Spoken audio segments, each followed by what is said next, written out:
আসসালামু আলাইকুম সবাইকে। আশা করি সবাই অনেক ভালো আছেন। আজকের এই ভিডিওতে আমরা কথা বলবো কাদের মালয়েশিয়াতে আসা উচিত আর কাদের না।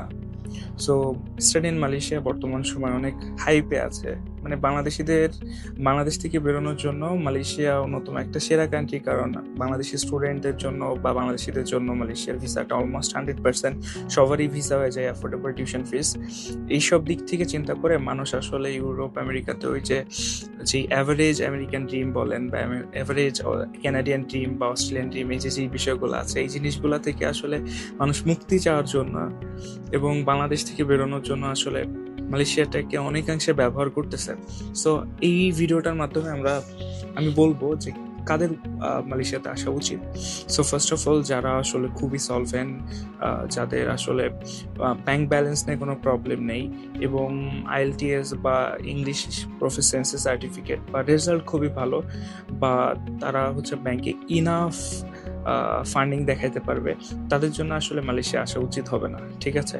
তো সেই ক্ষেত্রে আপনারা US, UK, Canada, Australia try করতে পারেন। এবং যাদের আসলে টাকা পয়সা নিয়ে সমস্যা নেই, অর্থাৎ বাংলাদেশে টাকা পাঠানো নিয়ে কোনো চিন্তা নাই, জাস্ট যতদিন আমেরিকা বলেন, কানাডা বলেন, অস্ট্রেলিয়া বলেন, যেখানে থাকুক সেখানেই পড়ালেখা শেষ করবে এবং বাংলাদেশ থেকে টাকা নিয়ে পড়ালেখা শেষ করবে, এরকম যাদের অ্যাবিলিটি আছে, অনেক স্টুডেন্ট আছে যাদের এরকম অ্যাবিলিটি আছে, তো তারা কিন্তু US, UK, Canada, Australia, New Zealand এই দেশগুলো ট্রাই করতে পারেন।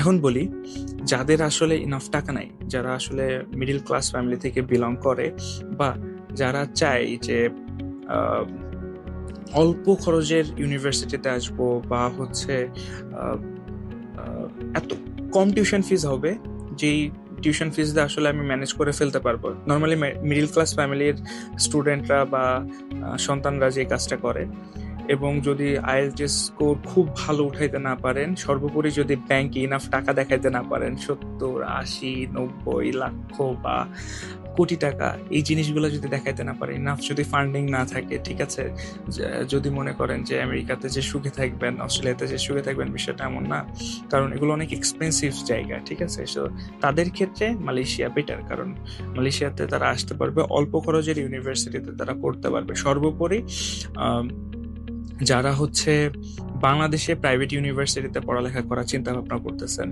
সেখানেও নর্মালি 10 লাখ, 15 লাখ, 18 লাখ বা 12 লাখ টাকা খরচ হয়। সো এই টাকাটা আপনি কিন্তু মালয়েশিয়াতে আসতে পারেন এই টাকার টিউশন ফিস গুলা দিয়ে। এখানে কি হচ্ছে, আপনি অন্য একটা দেশের কালচার শিখতে পারতেছেন, পাশাপাশি হচ্ছে আপনি অন্য একটা দেশের ব্যাপারে সবকিছু জানতেছেন, সেখানে একটা টেম্পোরারি রেসিডেন্সি পাচ্ছেন, আপনি স্বাধীনতা পাচ্ছেন, আপনি এনজয় করতে পারতেছেন, আপনি সর্বোপরি আপনি একজন ইন্টারন্যাশনাল স্টুডেন্ট। সো নর্মাল সকল বাংলাদেশি স্টুডেন্টের সাপেক্ষে আপনার ভ্যালুয়েশন একটু বেশি। ঠিক আছে? সো এই জিনিসগুলোর দিক থেকে আসলে একজন স্টুডেন্টের আসলে ইন্টারন্যাশনাল স্টুডেন্ট হওয়া উচিত। সর্বোপরি যদি ইনাফ ব্যাংক ব্যালেন্স থাকে তাহলে আমেরিকা, কানাডা যেতে পারেন। আর যদি না থাকে, বাংলাদেশে প্রাইভেট ইউনিভার্সিটিতে পড়ালেখা করার থেকে যদি চান যে আমরা হচ্ছে মালয়েশিয়া থেকে পড়ালেখা শেষ করেছি, তাহলে তাদের জন্য মালয়েশিয়া বেটার হবে। So thank you so much. দেখা হবে নতুন কোনো ভিডিওতে। সবাই ভালো থাকবেন, সুস্থ থাকবেন। আল্লাহ হাফেজ।